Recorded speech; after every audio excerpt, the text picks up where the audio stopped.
The year in anime 2022 was sort of like a lettuce-wrapped burger. It was enjoyable in the middle, but not very satisfying on the edges. That's a tired way of saying that I thought that the spring and summer seasons were highly enjoyable, while the bookend fall and winter seasons, not so much.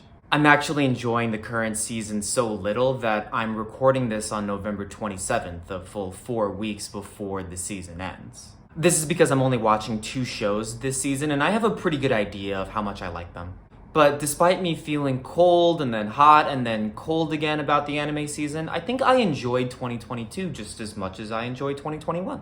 Anime is good and fun, and I have a list of 10 shows that I enjoyed that I would like to share. But before I get into those, let's talk about the movies. I always get a little sad when I talk about anime movies because if there's one thing I've learned over the years, it's that I enjoy anime movies more than I enjoy anime seasonals. But the truth is, the movies that I really want to see either don't make it over here or get critically bombed when they do.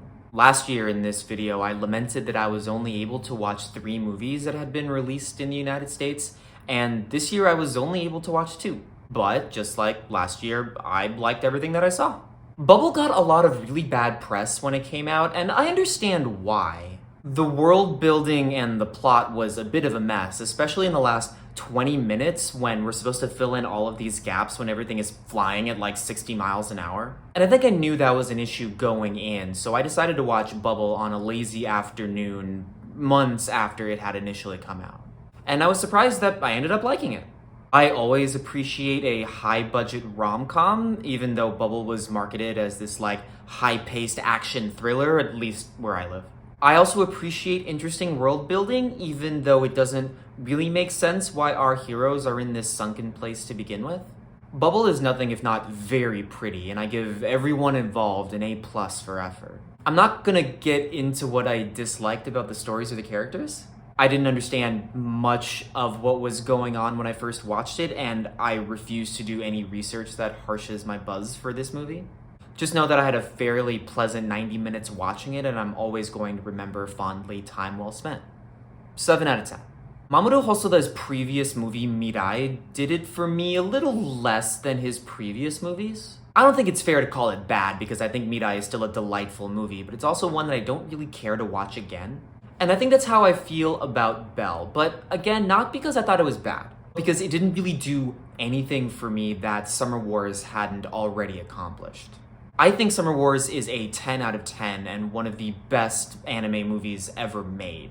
And I'm not mad that Hosoda decided to essentially do a remake with Belle, but months after watching it, the only thing I really remember about the movie is the very final scene where Belle uses her voice to defeat the bad guys or something. Even now I'm struggling to remember what went on in that movie.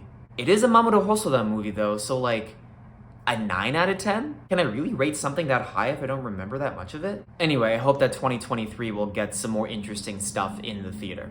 Summer Shinkai would be fun. Let's move on. I made a promise to myself this year that I would only continue shows that I immediately liked from the start. Life is too short and I have too many responsibilities to waste time on mediocre television. And though I mostly stuck to that strategy, there was one show from this year that falls into that category, and it happens to be the first show of this year that I finished. My god, does Tribe 9 suck. And I'm a little sad about that outcome because I thought that Tribe 9 would help revive my interest in talking about niche baseball anime on this channel, but no. Tribe 9 is stupid and dumb, and I can't imagine anyone over the age of 10 liking it. I realize I'm not the intended audience for this toy commercial disguised as children's programming, but I've seen a lot of children's cartoons in my days, and even this one would fall in like the bottom 10%. I won't call this the worst anime that I saw this year because I dropped way more shows than I started and I can't really fairly rate those shows. But this is the worst show that I finished this year, and it's easily one of the worst baseball anime ever made. It is a 4 out of 10. Ugh. Let's get to the fun stuff now. Before I list my 10 favorite shows, I'd like to give an honorable mention to Pantheon. Pantheon is by no means anime, but it was featured on High Dive for some reason, which is why I gave it a shot in the first place. While I have a lot of problems with how it progressed, I ended up liking it. I first gave Pantheon a shot after watching the first episode of Cyberpunk Edge Runners and getting really angry with how hollow the messaging in that show was. Pantheon doesn't look nearly as good as Cyberpunk does, but it's a much stronger example of the degradation of a modern techno-capitalist dystopia. I fundamentally disagree with much of the show's politics, but I still found it an enjoyable watch. Even as someone who doesn't really watch or read or care at all about sci-fi. I give it a 7 out of 10, and if it were an anime, it would land somewhere on the bottom half of my list. Speaking of which, let's get into it. I like the execution of Bocchi the Rock a lot more than the premise. A story about 4 high school girls forming a rock band is pretty fun, but I'm not usually interested in comedies that feature a main character that suffers from a debilitating social anxiety. And that's the reason why I dropped Bocchi at first, though I picked it back up after hearing a lot of good things from critics who I care about very deeply. Bocchi is about our lead character Hitori, who develops an expertise at the guitar and demonstrates it anonymously on her YouTube channel, where despite her IRL loneliness, she gets thousands of followers and admirers. But when the opportunity comes to join a real band, Hitori balks at first, but then ends up joining thanks to the kindness of her bandmates. The only reason I came back to Bocchi was because of all the buzz surrounding it, especially about its inventiveness and its creativity. Bocchi is hugely inventive, with many different scenes drawn and rendered and even sculpted with different art styles. Different eras and artistic mediums bleed into the visual presentation of this show, and that's what allows Bocchi to stand out despite a pretty typical story arc. Story-wise, what kept me interested in Bocchi was the kindness of her bandmates. Much like with similar shows like Ofuri, I wanted to spend a lot more time with the very kind side characters than I did with the very neurotic main character, but that's not what we get. And for me, that's ultimately what keeps this show from being higher on my list. But I do not begrudge anyone who finds relatability with our anxious hero, especially with a show that looks as pretty and creative as this one. I give it a 7 out of 10. I guess now's the time to admit that I watched and loved the first season of Rent-A-Girlfriend. I understand people's distaste for our main character Kazuya representing a lot of incel stereotypes. But for a show that's marketed almost exclusively to horny teenage boys, I was surprised how grounded and right-thinking its messaging was. It presents solid exploration of male friendships and sex work and exploration at a time of young adulthood. And despite it being very heteronormative, I think it presents a mostly sex-positive view of some pretty touchy subjects. Not to mention, the animation is very bright and cheery. The secondary characters bring a lot of life to the story. And it's one of the few school-based rom-coms that takes place in college. In anticipation of watching the second season this year, I binged the first season of Rent-A-Girlfriend a few months ago, and I loved it. I give it a 9 out of 10. I did not like the second season quite as much, though. I still give it a soft recommendation, but where the first season advances at such a frenetic and quick pace, the second season just kind of flounders in the same spot the entire time. And I realize the point of stories like this is to keep the manga readers interested, but when presented in an anime format, it just gets kind of slow and boring. Still, the art style and the secondary characters and the zaniness of Kazuya's shenanigans still make it a worthwhile watch. And though I will now be less enthused going in, I still look forward to a third season whenever that may come. 7 out of 10. My dress-up darling, or Bisque Doll, continues the horny section of this list. As really the only worthwhile show of the winter season, Bisque Doll got an inordinate amount of attention when it aired. Mostly for its excellent animation quality, hyper-focused on some of the most graphic fan service ever rendered. But Bisque Doll is more than its panty shots and its crotch shots and its nosebleeds. Bisque Doll tells the story of our doll maker Gojo and our cosplayer Marin and how their two seemingly disparate interests intersect. It's a tender story about two teenagers falling in love, chasing their nerdy passions. I personally don't think Gojo is as charming as other fans do, but he's reasonably attractive enough to make the main love story compelling. And that's a key factor that makes this and any romance work. Marina has a lot going for her, and the show would be so much worse off if it seemed as if her attraction to Gojo was unwarranted. But the show does just enough to keep the romantic sparks going, and I found the horniness that came from both sides pretty endearing and funny. I also think that Bisque Doll has the best opening theme and ending theme of the year, and I imagine that I'm gonna be YouTubing those for years to come. I don't have much to say about Bisque Doll that hasn't been said already for the last few months, so if it's your type of heteronormative romance, go for it. 7 out of 10. Lycoris Recoil tells the story of a not-so-distant future Japan under the watchful eye of a secret police. Entirely composed of highly skilled orphan teenage girls who carry big guns and shoot bad guys. The best of whom, our main character Chisato, has essentially retired from that line of duty to operate a cafe when she brings in a new girl. Our other main character, Takina, who gets assigned to duty at this cafe after botching a job.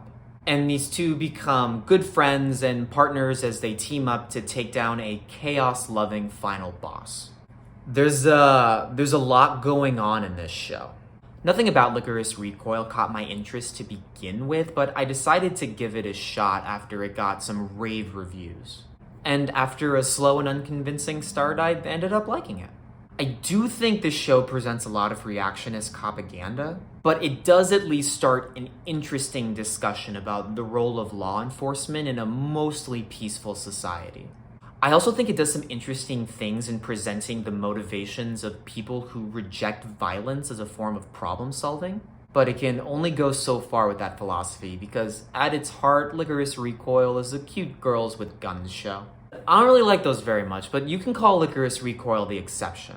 The frenetic dialogue is very unique and unpredictable, especially when our main characters are constantly interrupting and talking over each other. The gay stuff is barely palpable, but I do appreciate how it's somewhat worked into the story. And the show just looks great, even during the fight scenes that I don't care that much about. People gushed and gushed over this show, and I think it's well deserved, even for someone like me who is not the target audience. I give it a 7 out of 10. I knew I was going to love ya Boy Kongming as soon as I read the description, and I was right. Ya Boy Kongming follows ya boy, a famous Chinese military strategist during the Three Kingdoms period as he's reincarnated into modern-day Tokyo, where he takes a liking to and eventually integrates into the Shibuya nightlife scene, eventually helping a young singer and rapper realize their pop star dreams. The premise is stupid and lovely and fun and heartwarming. The show loses a little bit of momentum around the middle, and I'm still not entirely sure what our rapper Kabetaijin adds to the entirety of the story. But at its best, Kongming shows the value of community in a chaotic world, even if that community is brought together by tequila shots and EDM. I've been pretty lukewarm on the stuff that this studio, PA Works, has put out recently. I really wanted to like Aquatope and Akiba Maid Wars, for example. But I do think that PA Works knocked it out of the park with Kongming. It is easily their best show since Sakura Quest. 8 out of 10. After the rousing success of the cross-promotion between Haikyuu and the Japanese men's volleyball team during the 2020 Olympics, Samurai Japan decided to link up with another anime ahead of the 2022 World Cup. And the show they chose was Blue Lock, a show that sucks. And what makes that decision even more disappointing is that they had Aoashi right there. Aoashi follows our hero Ashito as he makes his way from a small prefecture to a big-time Tokyo soccer academy, as he tries to take his undersized body to the professional J-League to support his working-class family. It is Production IG's carbon copy of Ace of Diamond, which by itself is not a problem. I like Ace of Diamond well enough, despite it playing off like propaganda for the Japanese High School Baseball Federation. And what makes Aoashi better, in my opinion, is how it explores institutional problems with youth soccer development, even calling into question whether it's worthwhile for our heroes to be doing this at all. And I like that because youth sports development is a pretty fucked institution, and I think we need a lot more media that shines a light on this problem. Aoashi also does a lot better than its baseball predecessor by including a lot of meaningful female characters into the mix. Even though this is nothing close to a feminist show, it is still a lot closer than Ace of Diamond was. The one spot where Ashi suffers a little bit is in its action animation. Fluid games like soccer and basketball are a lot more difficult to animate than start and stop games like baseball or golf. And as a result, Ashi can look a little bit herky-jerky during its game sequences. But the story is good enough and the tension builds up so well that this doesn't really distract from my enjoyment of the show. Aoashi deserves a lot more shine than it's getting, and it certainly deserves a continuation from where it left off. I give it an 8 out of 10. The one show that I thought was going to top my year-end list before this year even started was the second season of Made in Abyss. Despite it not landing in a genre I particularly care for, I found this horror-tinged action-adventure show a supremely compelling watch episode after episode. And even though the sequel movie didn't quite reach the highs that I found from the first season, it still gave me everything that I wanted from a Made in Abyss story. I guess I can say the same thing about the second season of Made in Abyss, but I can say a whole lot of other things as well.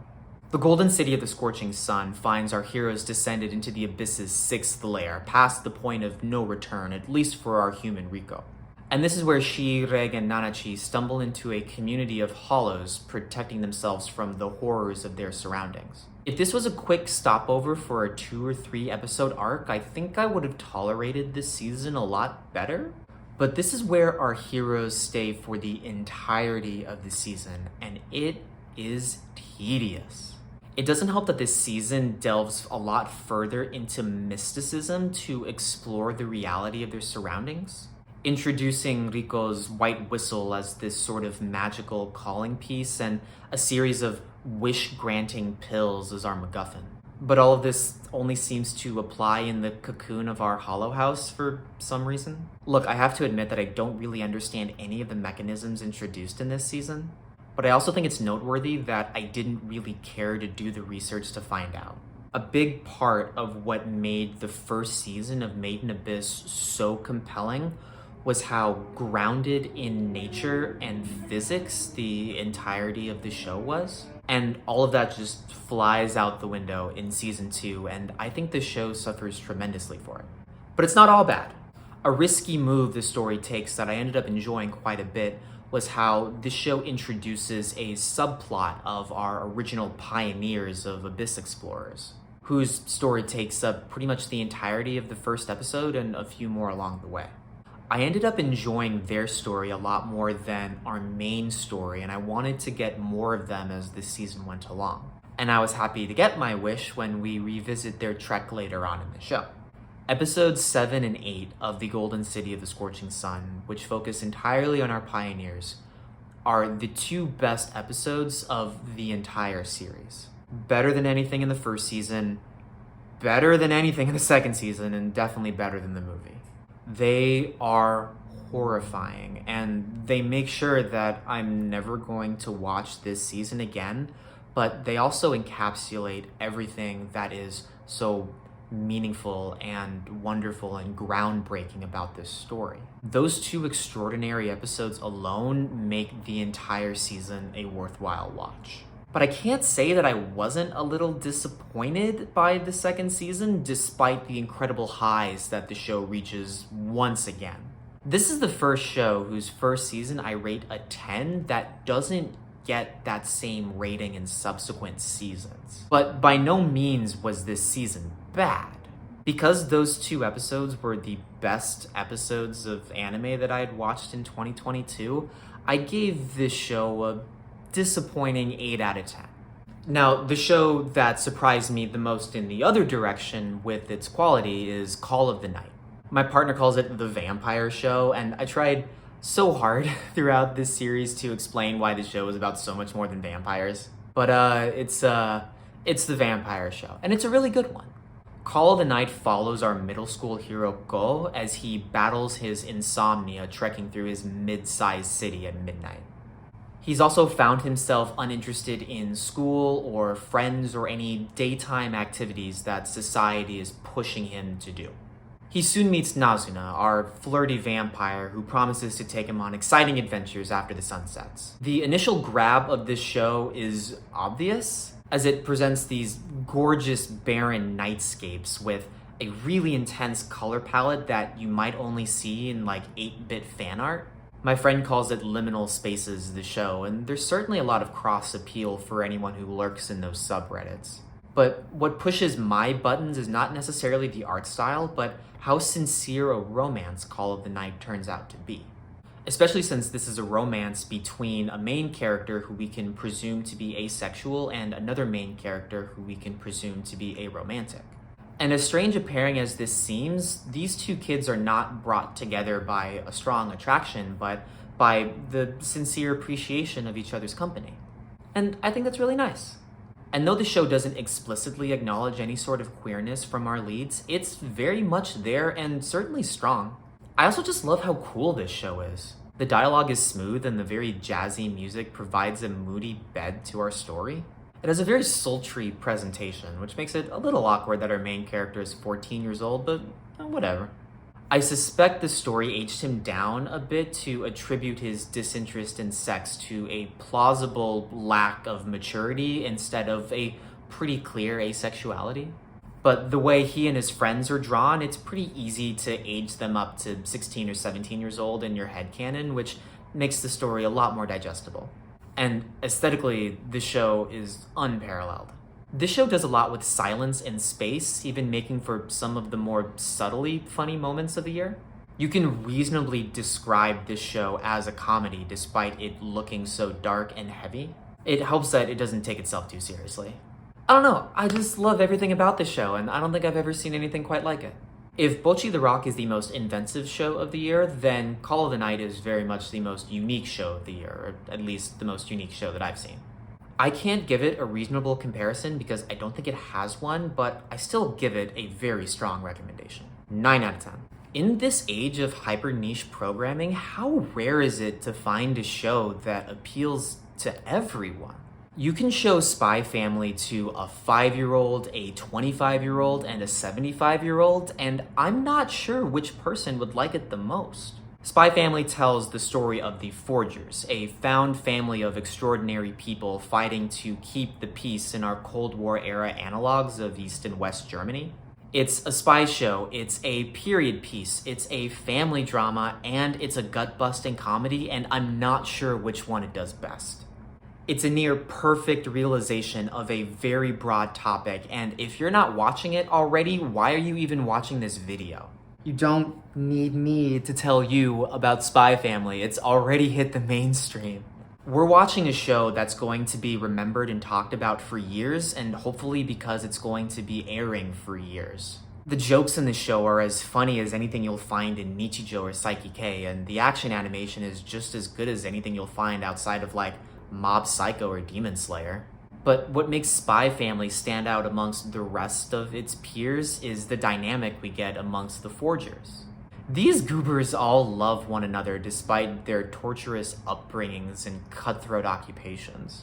And it's always a joy to watch talented people try really hard to make the world a better place. That describes everyone in this show except for Anya, who's pretty bad at everything but makes up for it for having a golden heart and an endless motor. The only criticism I have for Spy Family is the pacing that we get at the end of the first core, where the show turns from this frenetic and unpredictable masterpiece to a more grounded and formulaic episodic show. But that barely knocks it down a peg and should not dissuade you from giving Spy Family a shot. I imagine Spy Family is going to win every award under the sun this season and is probably going to top the list of many critics' new favorite shows. And while it doesn't quite top mine and doesn't quite get a 10 out of 10 for me, I love this show to death and give it the highest 9 out of 10 I could possibly give. And before we get into the top spot, I'd like to go over some shows that I wanted to like but ended up dropping. I gave Sasamiya like 3 tries, but I couldn't get into it. I am so sorry. Akebi's Sailor Uniform may have been the prettiest show that I watched this season, but meh. I cannot believe the lengths I went to watch Summertime Render. That show is so boring. Yuri Deko is like the 8-bit fever dream of cyberpunk edge runners, and it's just as unenjoyable. I wanted to like DIY so much, but it's so slow. Akiba Maid Wars really should have rung my bell, but I found it a bit too ridiculous to be enjoyable. Along with a bunch of other shows that I knew I wouldn't like, tried anyway, and shocker, didn't like. And now for my top choice, a continuation of a previously aired show, but not the one I thought was going to top this list. When I first read that Shingo Natsume was going to direct a single of the Tatami Galaxy, I immediately knew it was going to be a hit. I watched his directorial debut Sunny Boy last year and didn't like it as much as most fans. But I also found a familiarity in those characters and that dialogue and the harshness of those drawn lines. It was as if Natsume's style was molded entirely by the nihilism of Masaaki Yuasa, and more specifically the Tatami Galaxy. And what surprised me the most about Tatami Time Machine Blues was how seamlessly it integrated itself from the end of Tatami Galaxy 10 years after that show came out. Time Machine follows our hero Watashi and his love interest Akashi as they make movies around their old and decrepit college dormitory in Kyoto. Things go sour when one afternoon Watashi returns to the dorm with all of our familiar friends, and some horsing around leads to Ozu breaking the remote control to the only air conditioner in the entire building, rendering that air conditioner useless, which in midsummer Kyoto is a calamity. One thing that makes Time Machine so wonderful is how inconsequential it feels in comparison to its predecessor. For as funny a show as it is, Tatami Galaxy can feel like an existential nightmare as it weaves through the possibilities of its multiverse. And even though the stakes are technically raised in Time Machine, we never feel as if our heroes are in any actual danger, which makes their Time Machine shenanigans feel less like an episode of Sunny Boy and more like an episode of Scooby-Doo. And that's not a knock. Scooby-Doo is great. Time Machine is very clever with how it deconstructs the universe destruction problem our heroes create for themselves. But it's also hilarious how everyone except our two leads just dismisses the consequences of their own actions and just act on their own behalf. We also get introduced to a new character, Damuda, who could have very easily been the Scrappy-Doo of this universe. But he ends up being the most delightful character of them all, providing some excellent comic relief and a hint of a heartwarming conclusion. Much like the original, Time Machine has a lot of good things to say about the value of friendship and found family. And this time around, it's not hidden underneath layers of our hero's self-absorption. It's just out in the open for everyone to see. I will also latch on to shows that take place in college, especially shows that have something to say about the college experience. What Tatami Galaxy and Time Machine really hammer home is just how much value you can get just by exploring in college. We need more shows like this and fewer shows about high school. Tatami Time Machine Blues is only 6 episodes long, and 5 of those 6 episodes run less than 20 minutes in length, which means the entire show runs for a little under 2 hours and could have been released as a feature-length movie. I suspect it might have been easier to sell this to the studio as a small-screen miniseries instead of a big-screen financial commitment, but I genuinely think you can edit all of these episodes into a movie without changing much of anything at all. It still works as a show, though. Mostly because it's a fantastic story helmed by a fantastic director with a grounded but brilliant vision for its execution. Just like its predecessor, it's a 10 out of 10, and it's my favorite show of the year. I'm not doing as many videos as I have done in previous years, mostly because my life has just gotten a lot busier than it was. But with a lot of shows coming out next year that I'm looking forward to, most especially the second season of Mix, I'm hoping to hop onto YouTube a little bit more often. And if I don't, then I guess you'll just see me whenever I decide to put something out. Happy holidays, everyone, and I'll see you next year.